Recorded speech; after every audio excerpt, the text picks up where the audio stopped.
the things to remember when checking valve tappet clearance. Are you third engineer or just practicing to become one? I made a special video just for you. So make sure to watch until the end. And hi everyone, I'm Jelor D. Rodriguez, a chief engineer with over 15 years of experience working on ship. I'm also an entrepreneur and occasionally I'm instructor. I started my marine journey as engine cadet, then worked my way up as wiper, oiler, OIC engineer, and second engineer before reaching my current position as chief engineer. My goal here is to share my knowledge and experience to help you navigate your own journey in the maritime industry. So stay tuned and let's get started. Let me start with a little story. Back in 2018, I was a third engineer. My very first and last time serving as third engineer. During that time, I was so lucky enough to be promoted. Even then, I knew deep that I was still learning and I feel uncertain about my abilities to do the job as third engineer. You know, during that time, I had only self-confident in myself. That's why I embraced the promotion because I genuinely love the work and the duties and responsibilities of a third engineer position. During that period, that experience very challenging and taught me a lot and helped me shape my journey in the maritime industry. I never forget one of the most challenging job I faced during the time was maintaining the generator. As I have said, I have only self-confident during that time. That's why I embraced that promotion. Honestly, I didn't have much experience in maintaining the generator maintenance because as an oiler before, I rarely got to partner with a third engineer. Most of the time, I was paired with a second engineer. So I wasn't very familiar with the maintenance and generator. My knowledge and maintenance is quietly limited. And also during my time and when I was a fourth engineer, while I was studying the work of third engineer, I mostly focused on bunkering calculations. But when I accepted the position as third engineer, I knew I had to level up and learn more about generator maintenance. That's why I pushed myself to study and understand it better because I knew that to succeed in this role as a third engineer, I need to learn everything to avoid any disappointment to the company that who promoted me. I made a conscious effort to study even harder. I went back to reading the generator's manual repeatedly. I read from page 1 until the last page. I realized that it's actually easier to learn when you focus and really understand what you read. Actually, most of the answers that comes in your mind, or what I mean is most of the questions that comes in your mind are already written in the instruction manual. Sometimes you need to read and absorb it. So if you cannot absorb, just read it every day, or if you have free time, because you know, if you are so interested with your job, there's nothing impossible of that. And also one thing, sometimes when I encounter difficulties, especially there's a trouble in the generator, then I cannot solve it even I read in the manual. I didn't hesitate to ask question or help for other experienced engineer. Sometimes I message them or sometimes I call them. So I seek for advice. And sometimes also I'm always asking to our superintendent and chief engineer. And another thing, I also did research online. You know, the internet now is very incredible. Everything is in the internet. Almost any question you have can be answered in a very, very simple search. So that's how I improve my knowledge and confident in handling the generator maintenance. That's why now I can truly say that all the hardship I went through were worth it. It's because I've learned so much along the way, especially when it comes to the task or the job to carry out the valve tappet clearance. of the generator. I once thought that this was so difficult. But I realized it's actually quite simple. Once you understand how it works, or you understand the system, the basic principle, you absorb what you read in the instruction manual, I think you can say also that this job or this task is very simple. That's why in this video, I want to share my ideas and the best practice for checking and adjusting the valve tappet clearance of the generator. I hope this video will help you understand better and make your job easier too. So let's go to our topic. Our topic is the valve clearance.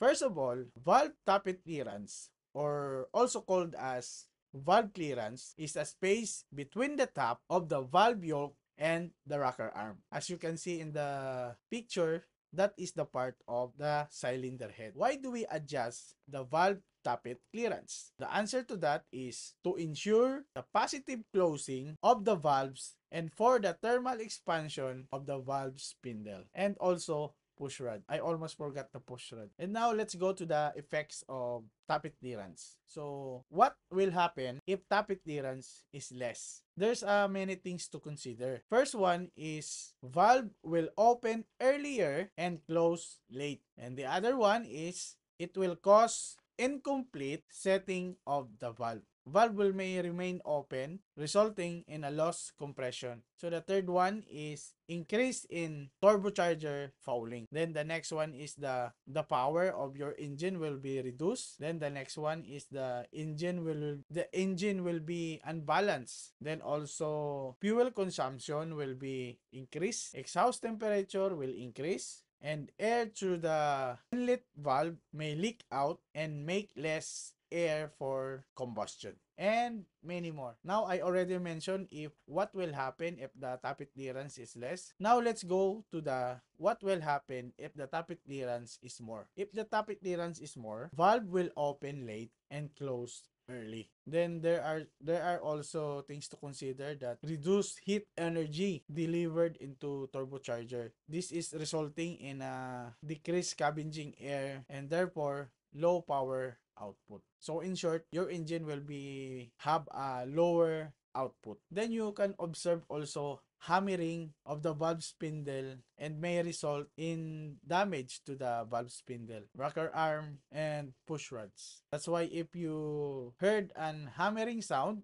while the engine is running, just go immediately start the other generator and stop the current generator that have a hammering sound. Then you adjust the tappet clearance so that you can prevent the damage of that engine. Okay? So that is the most basic and common problem will exist. The tappet clearance is more. So now before you start the job of the tappet clearance, make sure that engine is already stopped and isolated.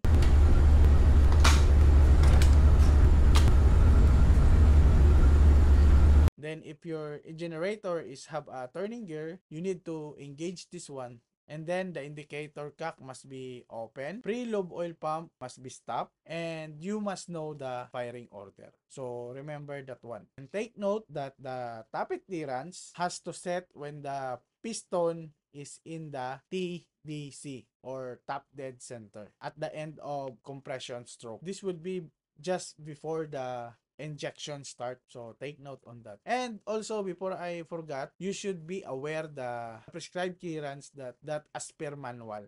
So sometimes this one is 0.3 mm or 0.4 for the exhaust. So there are generators that in the exhaust and the intake are not same. But there are sometimes also in the other generator, they are same size of the clearance. So sometimes 0.3, 0.4, or 0.6. So just read in the manual. Okay? Make sure the piston is TDC. You can determine that your piston is on the TDC. You can see in the marking on the flywheel. So there's a number on the flywheel. So you have a guide. And also, you can indicate in the push rod. The push rod should be free. You can turn because this valve will be in closed position at the end of the compression stroke. And the most important thing that sometimes engineer didn't aware of this, the best practice for setting the valve tappet clearance on a generator is to do when the generator is at its operating temperature. Take note, operating temperature. In other words, the generator should be warm or just newly stopped. Doing it while the generator is hot, this will be gives the most accurate clearance, because we all know that the metal will expand when heated. So adjusting in that time, you can ensure that you can get the correct setting. So that is the best practice. Okay? So that is the very basic about the valve tappet clearance. Okay, that's all for the valve tappet clearance. So why is it this is our topic for today? You know, I've just noticed that some engineers today may not be fully aware of this correct way to check valve tappet clearance. That's why I made this video to share some ideas and remind everyone for the best practice in doing this maintenance. It's important to do things right to prevent trouble in the future. The thing is, even small lapses in our routines can grow into a bigger problem down the line. And unfortunately, bad habit can stick with us. So we need to stay honest and open to ourselves, and don't hesitate to ask question or seek advice from more experienced colleagues, or finding a community where you are welcome to ask question. So if you're looking a community where you can ask question and learn more about the experience, I invite you to join my FB group page, Marine Engineering Online Class. It's free and it's a place where you can expand your ideas on the marine engineering topics. Many experienced seafarer are sharing their experience and insight there. And I'm sure you can learn a lot from their stories. So come and join us and grow together in the marine engineering journey. So now, are you ready to become third engineer? Already learned the valve tappet clearance, the basic? Drop a comment below and let me know if you're all set. I'd love to hear from you. Don't worry, I'm confident you can do it. If you ever feel confused, need clarification, or have a request video in the future, just send me a message on my FB page, Keep It Jelord, and I'll be happy to answer you personally. By the way, if you are new to my channel or my FB page, please follow and subscribe, and don't forget to click the notification bell so you'll stay updated on my latest video. And you can also check out my other content. I'm sure you can learn a lot. I'm active on Facebook, YouTube, and Spotify. Just search for Keep It Jelord or my name, Jelord Rodriguez, to find my page. So I think that's all for today. See you when I see you. I'm Jelord Rodriguez once again. I always say success is always a choice. So choose to be successful. Bye-bye! The best practice is yung kakapara lang ng generator. So ipapara ngayon is yung number 3 generator. So nalipat na yung load dito. So ipapara na namin to, and then yun na, dito tayo magta-tappet clearance, yung kakapara lang na generator. Yun yung pinaka the best practice na pag-tappet clearance. Good morning. So our job for today is magta-tappet clearance kami ng generator number 3. So kasama ko ngayon si third engineer at saka si engine cadet. Kakatapos na namin mag-toolbox meeting, pinag-usapan namin dito sa risk assessment yung mga risk factors sa pag-tappet clearance. And then, nireview na rin namin kung ano yung mga dapat i-prepare. So, na-secure na lahat. Ngayon, itatanungin natin si Third kung ano ba talaga yung mga dapat pa natin gawin bago tayo mag-tappet clearance. Una, sunod sa lahat ang buwan, starting air valve. Sarado yung starting air valve. Air valve. Tapos, Stop the priming pump. Stop the priming pump. Lube oil priming pump. Lube oil priming pump. Tapos, open the cylinder cover. Open cylinder cover. And then the primer side. So we can open the primer side cover, and then first of all do it for the firing order. Okay. So kailangan alam natin yung firing order. And meron din doon sa sa mismong niya, sa engine side na black na nakasulat doon. Yung firing order. Firing order. Okay. Tapos, yung ito, pillar gauge. Pillar gauge, 0.03. 0.03. So, as per manual, 0.3. Oh. 0.3. Intake ang exhaust valve. Intaking exhaust. So, sa ibang generator, na 40. 40 at saka 30. So, ang generator natin is anong maker? Daihatsu. Daihatsu. Ngayon, punta tayo sa generator para ipakita yung actual na pagtapit clearance. And then, dagdag ko lang yung pagtapit clearance, gaya ng sinabi ko kanina. So, pinaka best practice na pagtapit clearance is yung kakapara. Okay? So, si cadet mag-iikot ng flywheel. So, kailangan dalawang tao yung magtrabaho dito sa generator para mas mabilis. So, kaya kailangan natin si cadet. So, cadet, alam mo na yung gagawin mo ha. Yung paikutin yung flywheel. Okay. So, sige. Tara na.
apat kami lahat doon sa generator kanina. So sumali si Port kasi gusto niya rin advanced learning.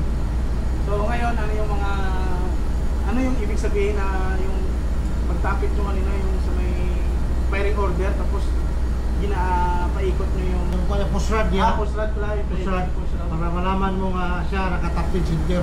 So yun yung indication na cylinder na yun ay naka top dead center.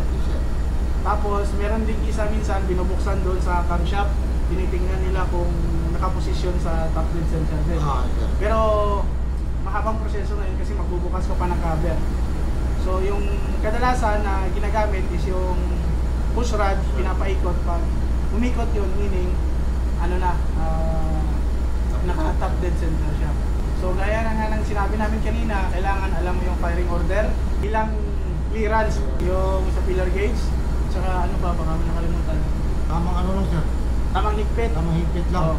So meaning pag, Hindi. pag sumasayad na, okay na yun. Wag sobrang higpit eh, mabali yun. Okay. So, Sobrang maluwag din. Malaman mo rin yung Maingay. yung tunog ko. ingay. So yung tama lang talaga niya. Yung sabihin na may makagat. So I think na sabi na namin lahat. So kung may mga nakalimutan kami, so i-comment nyo na lang. And then uunahan ko na kayo, kaya wala kaming helmet ngayon kasi pinalabhan ko yung helmet namin. Kasi may inspection sa pagdating sa puerto, so kailangan malinis.